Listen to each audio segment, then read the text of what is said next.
Olok apel merah. Sebutir apel merah mengundang lemparan batu. Pepatah Turki. Awal musim semi, seekor merpati hitam terbang mengarungi udara Istanbul.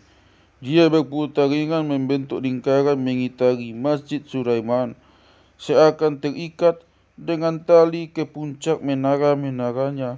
Dari ketinggian dia dapat mengamati sebuah kota dengan penduduk sekitar 15 juta jiwa dengan mata tenang menyaksikan pergantian hari demi hari, abad demi abad. Ketika moyang burung ini mengitari Konstantinopel pada suatu hari yang dingin pada Maret 1453, bentuk kota ini secara garis besar tentu tak terlalu berbeda, walaupun pasti belum sepadat dan sesumpek sekarang. Kawasan ini sangat luar biasa, berbentuk segitiga yang agak menengadah ke timur, bak acungan cula seekor badak, dan kedua sisinya dilindungi lautan. Di sebelah utara terdapat teluk kecil dengan air yang dalam, Golden Horn. Di sebelah selatan diapit Laut Marmara yang membentang ke barat sampai ke Laut Mediterania lewat Dardanella. Dari udara, kita dapat menarik garis benteng yang lurus dan tak terputus yang melindungi dua sisi lautan dari segitiga ini, dan bagaimana arus laut menyobek ujung cula badak tadi di 7 titik. Kota ini memiliki benteng pertahanan baik yang berasal dari alam maupun buatan manusia.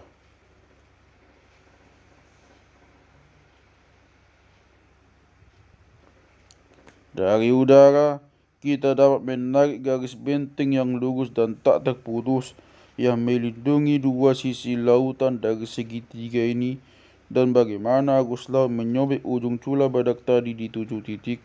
Kota ini memiliki benteng pertahanan baik yang berasal dari alam maupun buatan manusia. Namun sisi bawah segitiga tadilah yang luar biasa dan sangat menarik. Dengan 3 lapis tembok yang rumit, dipenuhi jejeran menara pengawas dan diapit parit-parit penghalang yang merentang mulai dari Golden Horn sampai Marmara dan melindungi kota dari serangan. Tembok ini adalah tembok Theodosius yang berusia 1000 tahun, pertahanan paling kokoh pada abad tengah. Orang Turki Utsmani pada abad ke-14 dan ke-15 menyebutnya sebagai tulang yang menyilang di tenggorokan Allah. Hambatan psikologis yang mengganjal ambisi mereka dan menghalangi misi mereka tentang penaklukan. Bagi umat Kristen Barat, tembok ini adalah benteng yang melindungi mereka dari Islam. Ia melindungi mereka dari dunia Muslim dan membuat mereka tenang.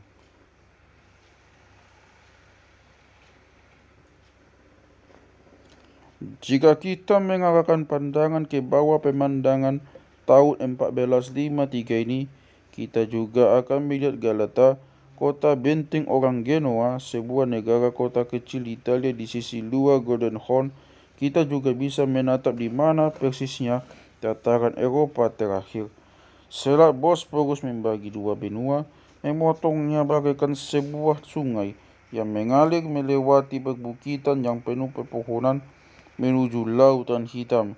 Di sisi lainnya terdapat Asia Kecil, Anatolia yang dalam bahasa Yunani Timur.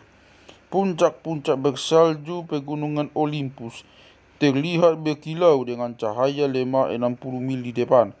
Kembali ke Eropa, daratan yang merentang dengan lipatan-lipatan yang bergelombang lembut sampai ke kota Utsmani Edirne, 140 mil ke barat. Dari pemandangan inilah setiap mata yang mampu melihat bisa mengetahui sesuatu yang penting.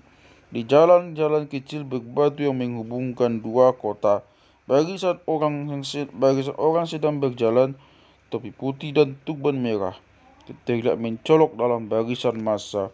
Busur, lembing, obor penyulut meriam dan tameng di tengah cahaya matahari yang mulai tenggelam. Skadron pasukan kavaleri berjalan melintasi lumpur. Para pengantar pesan saling bertukar isyarat.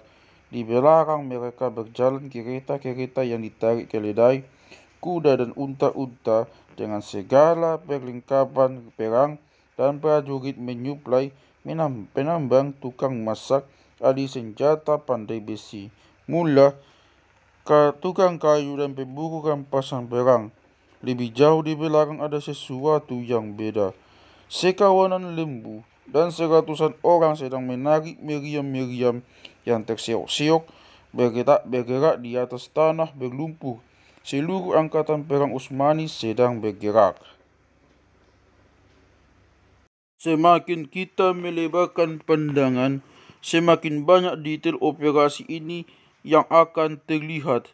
Bagaikan latar belakang sebuah lukisan abad tengah, satu armada kapal dayung tampak bergerak pelan, namun pasti melawan arah angin dari arah Dardanella. Kapal-kapal berlambung besar mengangkat sau dari Laut Hitam, memuat kayu gelondongan, gabah, bahan pangan, dan butiran peluru meriam. Dari Anatolia, kawanan domba, para wali, pelayan perkemahan, dan pengelana bergerak turun menuju Bosporus, keluar dari dataran, mematuhi seruan penguasa Utsmani untuk maju berperang. Rombongan manusia dan peralatan yang semraut ini membentuk pergerakan terkomando dari sebuah pasukan yang punya satu sasaran, Konstantinopel, ibu kota kekaisaran kuno Bizantium, yang pada 1405 itu tidak terlalu kentara bekasnya. Orang-orang abad tengah yang tak lama lagi akan terlibat dalam pertempuran ini benar-benar penuh dengan takhayul. Mereka percaya pada ramalan dan mencari wangsit. Di Konstantinopel, monumen dan patung kuno menjadi sumber takhayul dan sihir. Mereka menganggap masa depan dunia tertulis pada kisah-kisah yang terukir di tiang-tiang Romawi, padahal cerita aslinya sudah terlupakan. Mereka membaca tanda lewat cuaca dan mendapati bahwa musim semi 1453 begitu mengguncang. Tidak biasanya, musim semi berhawa basah dan dingin. Kabut tipis menutupi Selat Bosporus selama Maret. Saat itu terjadi gempa-gempa besar dan salju turun, bukan pada musimnya. Di dalam sebuah kota yang sedang harap-harap cemas, itu semua adalah pertanda buruk, bahkan mungkin pertanda akhir dunia. Orang Utsmani yang sedang mendekat juga punya takhayul sendiri. Sasaran serangan mereka dikenal dengan apel merah, lambang kekuasaan atas dunia. Penaklukan atasnya mewakili keinginan terdalam orang Islam sejak 800 tahun sebelumnya, bahkan bagi Nabi Muhammad, dan dipenuhi legenda, ramalan, dan kisah yang simpang siur. Dalam bayangan tentara yang sedang bergerak maju itu, apel tersebut berada di suatu tempat di dalam kota, di luar gereja utama Santa Sofia. Di atas sebuah tiang setinggi 100 kaki, terdapat patung perunggu Kaisar Justinian tengah menunggang kuda, sebuah monumen untuk mengenang kebesaran Kekaisaran Bizantium awal dan menjadi simbol perannya sebagai pelindung orang Kristen melawan Timur. Menurut Prokopius, seorang penulis abad ke-6, patung itu sangat mengesankan. Kuda itu mengarah ke timur dan terlihat begitu agung.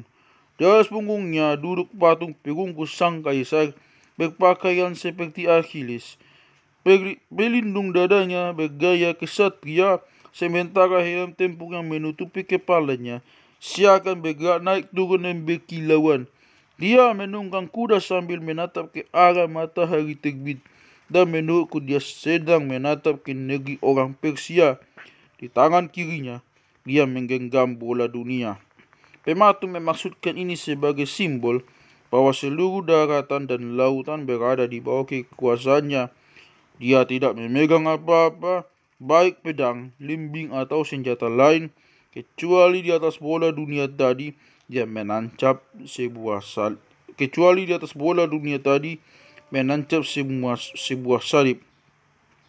Ini berarti dia berhasil memimpin kerajaannya dan memenangi perang hanya dengan tanda salib itu. Menurut orang Turki di bola dunia yang dipegang Justinian dan dimahkotai salib itulah apel merah tersebut berada. Dan untuk inilah mereka datang. Nama besar kekaisaran Kristen kuno dan kemudian menaklukkan dunia yang dijanjikan. Kekhawatiran akan adanya pengepungan telah mendarah daging dalam benak orang Bizantium. Hantu-hantu bergentayangan menginjak perpustakaan, kamar-kamar berdinding pualam, dan gereja mereka yang syarat mosaik. Bahkan mereka sudah sangat tahu akan hal ini sehingga tidak gampang terkejut. Selama 1123 tahun sampai musim semi 1453, kota ini mengalami 23 kali pengepungan. Dia hanya sekali berhasil direbut, bukan oleh orang Arab atau orang Bulgaria, melainkan oleh para kesatria Kristen pada perang salib keempat, dalam sebuah episode paling aneh dalam sejarah Kristen. Tembok-tembok yang melindungi kota ini tidak pernah berhasil ditembus, walaupun sudah menipis akibat gempa besar yang terjadi pada abad ke-5. Meski demikian, dia tetap kokoh berdiri, sehingga ketika Sultan Mehmed sampai di luar kota pada 6 April 1453, warga yang bertahan di bagian dalam punya harapan yang cukup masuk akal. Peristiwa yang mendahului momen inilah dan segala sesuatu yang terjadi setelahnya yang akan menjadi pembahasan buku ini. Buku ini bertutur tentang keberanian dan kekejaman manusia, tentang kejeniusan teknik, nasib mujur, kepengecutan, prasangka, dan misteri. Ia juga akan menyentuh berbagai aspek lain dari sebuah dunia yang tengah berada di titik puncak perubahan, perkembangan meriam, seni perang pengepungan, taktik perang samudra, keyakinan religius, mitos, dan takhayul-takhayul abad tengah. Namun di atas semua itu, ini adalah kisah tentang sebuah tempat, tentang arus laut, perbukitan, tanjung, dan cuaca, bagaimana dataran naik turun membentuk bukit dan lembah, bagaimana sebuah selat memisahkan dua benua sedemikian rupa sehingga keduanya nyaris berciuman, tempat berdirinya sebuah kota yang begitu kuat dibentengi pantai berkarang dan ciri-ciri geologis khusus yang membuatnya seolah gampang diserang. Kemungkinan yang terkandung di wilayah inilah apa yang ditawarkannya untuk perdagangan, pertahanan, dan makanan yang membuat Konstantinopel menjadi kunci bagi nasib sebuah kerajaan dan mengundang begitu banyak pasukan ke gerbangnya. Tahta Kekaisaran Romawi adalah Konstantinopel, tulis George Trapezuntios, dan siapa yang berhasil menjadi kaisar Romawi akan menjadi kaisar dunia.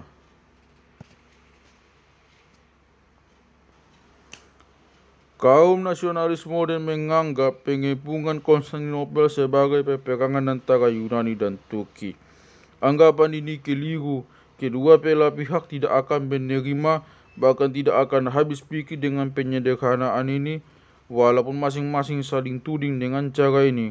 Orang Utsmani yang secara harfiah, berarti keturunan Utsman, menyebut diri mereka dengan sebutan ini saja atau dengan sebutan Muslim, sedangkan Turki adalah istilah yang lebih peyoratif dibanding yang dipakai Barat. Istilah itu belum mereka kenal sampai dipinjam dari Eropa untuk mendirikan Republik Baru pada 1923. Kesultanan Utsmani pada 1524 adalah makhluk multikultural yang merangkul rakyat talukannya tanpa peduli identitas etnis. Pasukan perusaknya adalah orang Slavia, jenderal-jenderalnya orang Yunani, dan para laksamananya orang Bulgaria, sementara sultannya berdarah setengah Serbia atau Makedonia. Selain itu, di bawah aturan tuan tanah abad tengah dan kompleks, ribuan pasukan Kristen menemani mereka menyusuri jalan dari Edirne. Mereka menaklukkan penduduk berbahasa Yunani di Konstantinopel yang sekarang kita kenal dengan sebutan orang Bizantium. Kemudian Mereka diperintah oleh seorang kaisar berdarah setengah Serbia dan seperempat Italia. Sebagian besar pertahanan kota dijaga oleh orang dari Eropa Barat. Penduduk Bizantium menyebut mereka sebagai orang-orang Frank, orang Venesia, Genoa, dan Catalan yang dibantu beberapa etnis Turki, Kretan, dan seorang Skotlandia. Sulit menentukan identitas atau loyalitas mereka yang terlibat dalam pengepungan ini. Namun ada satu dimensi pertempuran ini yang tidak akan dilupakan oleh setiap penulis kronik sejarah, keimanan. Orang Muslim menganggap lawan mereka sebagai kafir yang keji, tak beriman, musuh iman. Sebagai tanggapan untuk ini, pihak lawan menyebut mereka dengan masyarakat pagan, kafir penyembah berhala, Turki tak beriman.